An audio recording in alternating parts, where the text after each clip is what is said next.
Today's lesson on life is the struggle is real.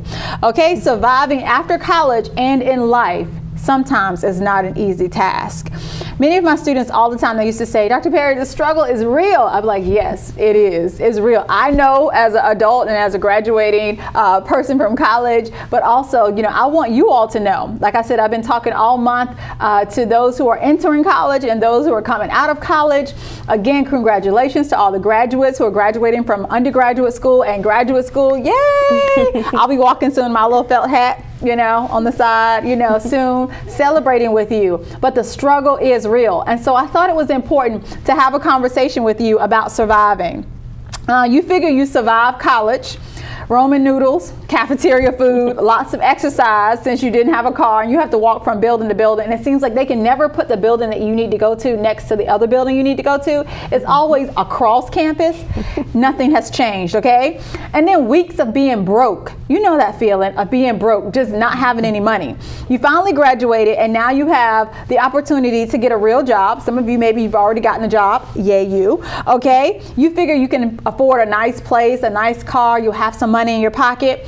And then the student loan people send you that notice and let you know that they want their money in 6 months, okay? And you're like, what? I've already had a student actually call me and say, Dr. Perry, how do I survive? Like the student loan people, they want half of my paycheck and sometimes more. How do you survive? So that's what we want to talk about today, okay?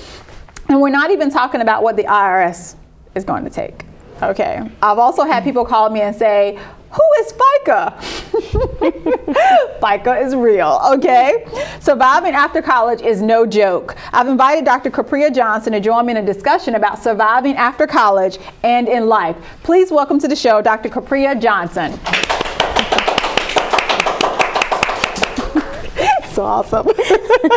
Please share with us a little bit about your background and your work with students. Sure. Well, I'm Dr. Capriya Johnson OQ. I'm an assistant professor at Old Dominion University in the Counseling and Human Services Department. Okay. And so, of course, I work with college students all the way from first-year undergraduate students to graduate students. And so the struggle is definitely real at every level. At every level. Every level. Okay. Yeah. Every level. Okay. So we're with you. Okay. And so those of you who are going in and those who are definitely coming out, I know you're going to be having that adjustment period. I want you to understand the struggle is real. It's not a lie. It's real. Okay. And so I definitely see it all the time, also being a professor of psychology. And obviously, along with our advising duties, we also mentor a lot of students. And so, again, like I said earlier, we hear this stuff all the time. Yeah. How do I survive? And you ask questions like, well, what did you put in place for financial? What did you put in place for getting a job? What is it that you're going to major in? What is it that you're going to do in your career? And some people don't know.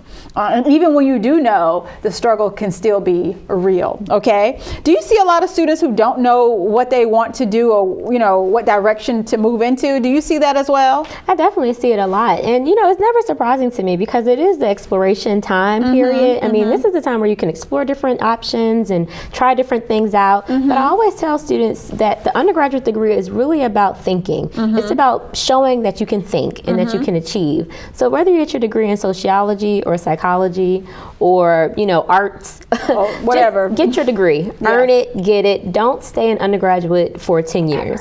I meet those a lot, and I meet students like that a lot, and I just try to mentor them and try to figure out what their direction is, what their path is. And so I always tell students, so what do you like? Well, I like a little bit of this, I like a little bit of that. Choose and get your degree. Yes. Once you get out, you can get a job in any area. Your degree doesn't stop you from moving on to something different. Exactly. And now I get a little bit specific, and all my students know. And I actually was just at Old Dominion University last week speaking to students. And everywhere that I teach, I've seen it in students. Again, some know what they want to do, some think they know, and some don't know. And again, this is no judgment.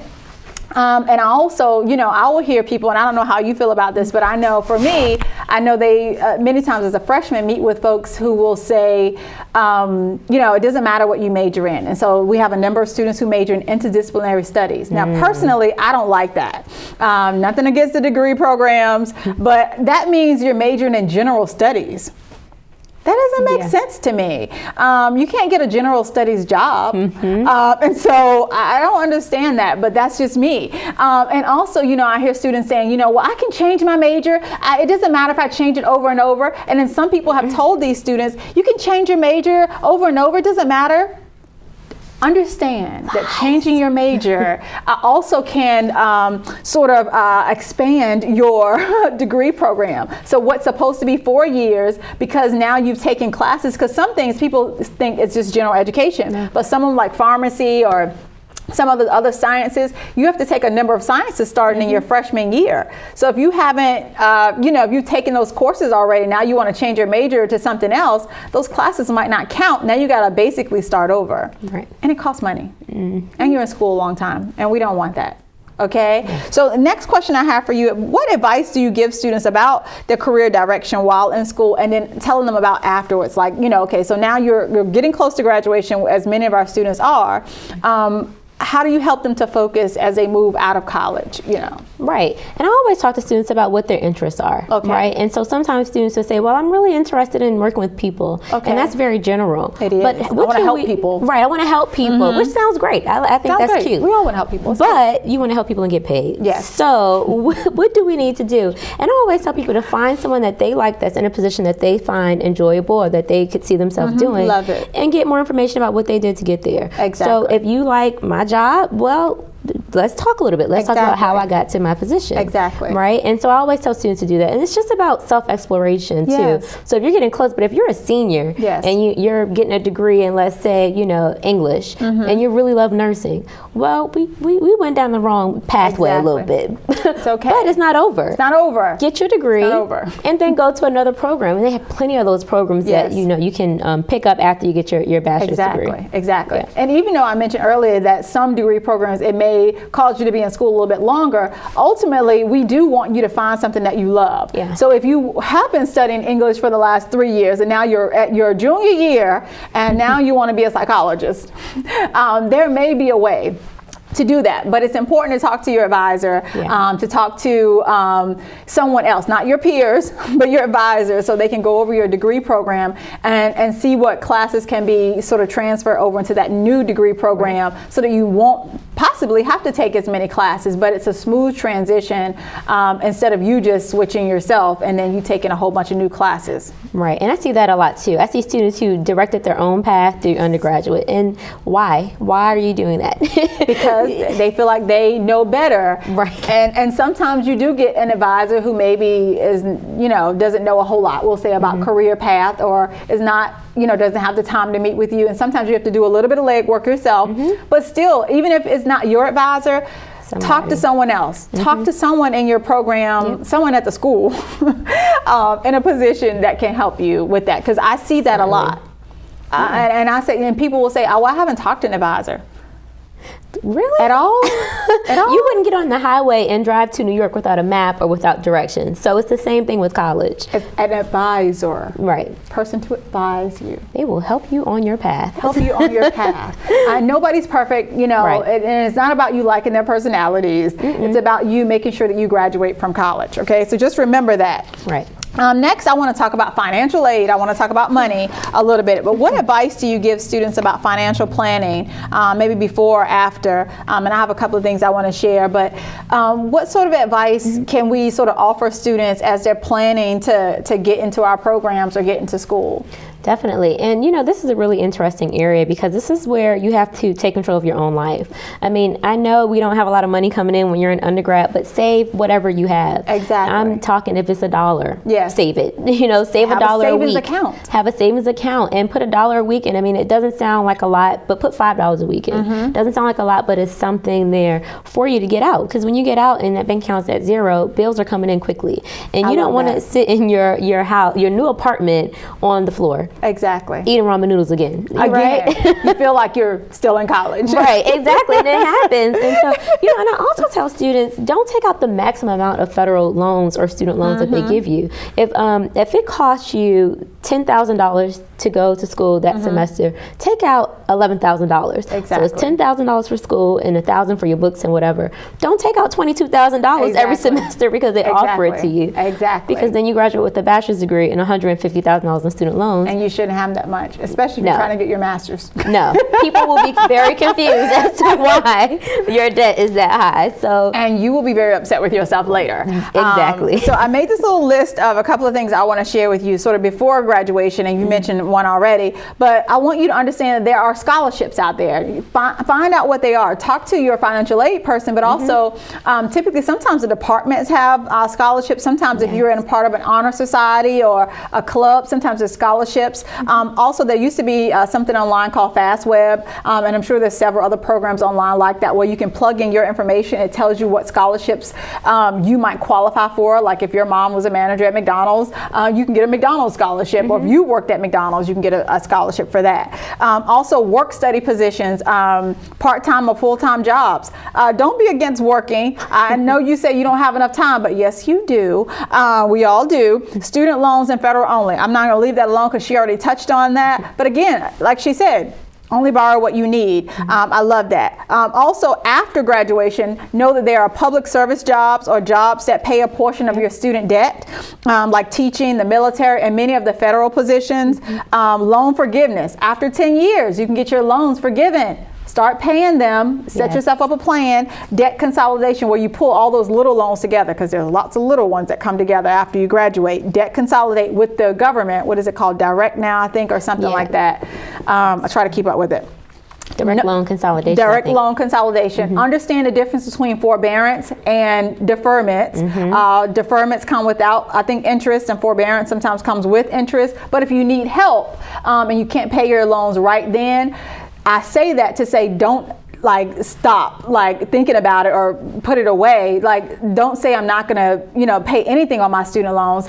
There are ways that you can sort of wait and pay those loans later, and that's forbearance or deferments. But don't just say I'm not going to pay anything and the bills keep coming, because that's going to lead to collections. Okay, bad credit and now you really can't get the motorcycle, the car, the house that you want, and we don't want that for you. So I just wanted to throw out my couple of tips. Okay, last thing, Dr. Johnson, what other struggles do you see among the students, and how do you assist those students with those goals? And I think many of the struggles that I see, it's just students being overwhelmed. Yes. It's hard. It's difficult, and the it's struggle confusing. is real. The struggle is real. You're finally out in the real world without anyone telling you what to do, and that can be scary. It can. And what I tell people to do is make a list. Make a simple list. Yes. Okay, I graduate in May 8th, May 9th, I'm going to do this. Exactly. Right? Start there. Day after plan. The day after plan. Don't sleep in. Don't sleep in. Don't forget about your loans. Don't forget about all the paperwork you have to file. Yes. Make a list of everything that you need to do. And if you're moving for a new position, that's a lot more that you have to do. So make a list about moving. Who's going to help me? What am I going to do? How am I going to look for an apartment? Love it. Just make a list and just check it off one at a time. Exactly. Don't think of it all as one big thing I have to do. It's one little thing that you have to do at a time. First thing I need to do is walk across the stage and graduate. Yes. Then I can go out to eat. No, let's back up. Let's complete your classes. Complete your classes. Don't forget that. Pass those, okay? Don't get itis, and now you all laid back because graduation is coming, and then you fail a class. Go have that, okay? Right. And be realistic about your budget too. Yes. And so if you feel like I'm not going to be able to make these student loan payments, call the student loan people too. Don't hide from them. Call them. Deferments and forbearance, they're out there for you, okay? Right. Call them, find out how much you're going to have to pay. And if they tell you some crazy number like $1,400, which they told me at one point, and I thought, no, I can't pay that. That can't be the right person. Well, they might say, well, what about $300? And you say, okay, that's a little bit better. Exactly. You can negotiate. So get your negotiating skills going. Right. And they also have income-based plans too. They do. They have income-based plans. So you can say, look, my first job, I'm making $12 an hour.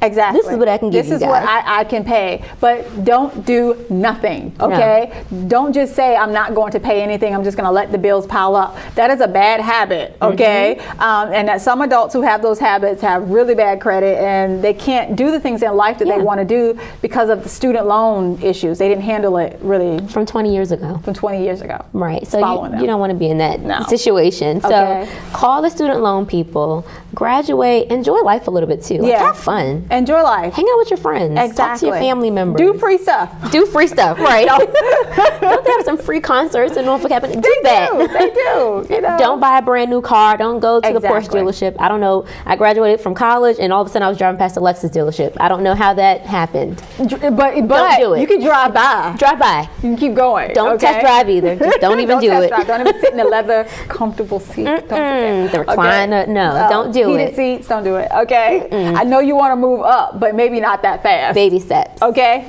Baby steps. I always love tell that. people. Okay. Baby steps. You know. Because the struggle is real, and I promise you that the struggle won't last forever. It doesn't. But you have to do it right. In that transition period where you're coming out of school or, just navigating life period, it sometimes can be a struggle, but you have to make good decisions. You'll hear me say all the time, one choice leads to the rest of your life. And so make good choices now so that you are on the right path. Last thing I want to say is a lot of people think that, life is again going to be easy, but I just want you to know that the struggle is real and that life is not always easy. There's always going to be something, and you may not be able to go from A to B to C. There may be things that come up. You can't anticipate. I don't even know what they are. You need a new car. You just paid that one off. Your apartment building is being torn down and you got to move to something more expensive. You never know what life's going to throw at you. But I want you to remember that the struggle is real, but it doesn't have to last forever if you make the right choices in your life, okay? I want to again thank Dr. Capria Johnson for being with me today. She's been awesome. I enjoyed her. Did you enjoy her? You did? Thank you. Wonderful. Give her a hand. Thank you. Thank you so much for watching It's Life Changing. We'll be right back.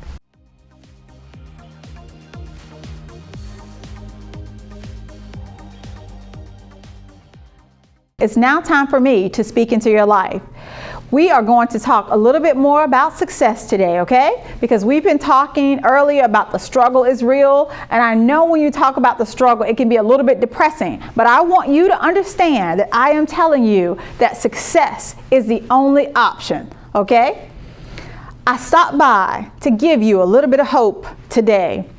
The struggle is real. You're going to have to struggle, okay? There's no escaping it. There's no amount of money that can make you super happy. I know a lot of young people feel like there's this $1 million or this lottery fund out there that's going to change your whole life, okay? But there's no amount of money that's going to make the struggle go away. You have to get the tools and the nuggets of wisdom so that you can sort of endure those stormy days. Here are a few questions I want you to ask yourself to ensure that you are on the right track. Question number 1, what are you doing right now to be successful in your life? And what will you do to be successful in the future? Is there a difference? Yes, there is. You might have said something about money, but all the real stuff you need, okay, you already have. You already have in you. For example, perseverance, fortitude, character, work ethic, integrity, and so on. All of those things that are going to make you the millionaire that you want to be, or at least give you the feeling of the millionaire sort of, love for yourself, you already have it in you. I want you to understand that. Question number 2, why should someone hire you? Many people say because I'm smart, because I'm driven, because I want it so bad. So does a whole other 10,000 or so graduates that are graduating alongside you. Lesson number 1, I want you to be competent and confident. Okay, not cocky, but confident. Lesson number 2, be grateful, but do not display a sense of entitlement. No one owes you. It's too many people walking around thinking, I am so confident I'm going to get this job, and when I graduate, this is what's going to happen. Or either they feel like someone owes them a job. I have to get this job. No one helped me, or this is what people need to do. This person should give me the job. I've done this, this, and this. No one has to do anything for you. I need you to understand that. Okay? No one. That goes for family and non-family, people that you work with, mentors, anyone. No one has to. That leaves it back on you. Okay? Lesson number 3. I need people to understand that many times we don't even deserve it. Okay? And let me explain that. If you are really honest with yourself, you're really honest with yourself. Many people say, you hear me talk about relationships, I deserve this, I deserve that, okay? But do you really? I want you to use the example of the 9-to-5 jobs. Most people who have 9-to-5 jobs don't even work the whole 9 to 5. Most of the time they're taking long breaks, they're not doing all the work that they should, and they're not giving it 100%. That's most people. I'm just saying, okay? Not talking about anyone. I need you to understand that you didn't get where you are by yourself. So stop walking around saying, I deserve this and I deserve that. I want you to focus on being grateful. Stay humble for what it is that's coming your way. If you have these lessons, it'll help you to move forward, okay, through the struggle. Question number 3, what motivates you? Is it money, people, your parents, your children, internal need just to help people, or God? What motivates you? Hopefully most of you said there's something on the inside that motivates you. Make sure you're motivated by the right thing or things, okay? It's nice to have your children, you're pushed by them. It's nice to have your parents support you, but you need to have something for yourself. And we're going to talk about those things. Because of all the things, money is not the most important. I know many people will say money is the most important, but it's not. Running after money can put you in situations that you can regret, put you in questionable positions, okay? Cause you health problems, burnout, and even land you in jail because someone knows your drive for money that they will ask you to do questionable things. And because you want it so bad, now you're in trouble trying to say you didn't know. Something on the inside. I need you to understand that you need something greater than your fear, something greater than your pain, something greater than your insecurities. I need you to have something on the inside to get through the struggle in life. You tell yourself you're not good enough, smart enough, all those things, okay? But don't pull yourself back from applying. The struggle may be real, but apply for the job. You can't know if you can get it unless you apply. Get rid of the I can't. I shoulda, coulda, woulda. If I had the right people around me, if I had money like my friend, get rid of that. You did have the right people. Some of them helped you and some of them hurt you, but either way, they all pushed you. What if I do succeed and then what? Don't be afraid to stand out and shine like the star that you are. I have something on the inside. I want you to know I have something on the inside always telling me to run on. And if you believe this, I want you to follow me. I want you to repeat after me. That something on the inside says you can do it. I believe in you. I've created you to be great. You are a leader, not a follower. You are amazing and wonderfully made. I want you to dream big. I was at a conference earlier this week and I heard someone say, Donald Trump said, if you have to think big. Okay, I want you to hold on to that because you have something that is worth working for. And the only keys to success I want to give you today is work, commitment, and self-discipline. It worked for me. Okay, hard work, commitment, and self-discipline, and my personal relationship with God, of course, okay, are the keys to your success. Okay, don't focus on the haters. Okay, haters don't hold you back. They motivate you. Be determined and motivated, self-motivated. Like I said before, don't wait for people to pat you on the back. Tell yourself you're doing a great job and push forward. Be determined to succeed. Don't give up. Don't ever give up. Okay, and understand that you were uniquely chosen, okay? Chosen to be you, to go through the things that you've been through. And you'll often hear me say, I wouldn't be who I am if I had not gone through what I've been through. God bless you, and thank you so much for joining me on It's Life Changing with Dr. Carlita Perry. We'll be right back.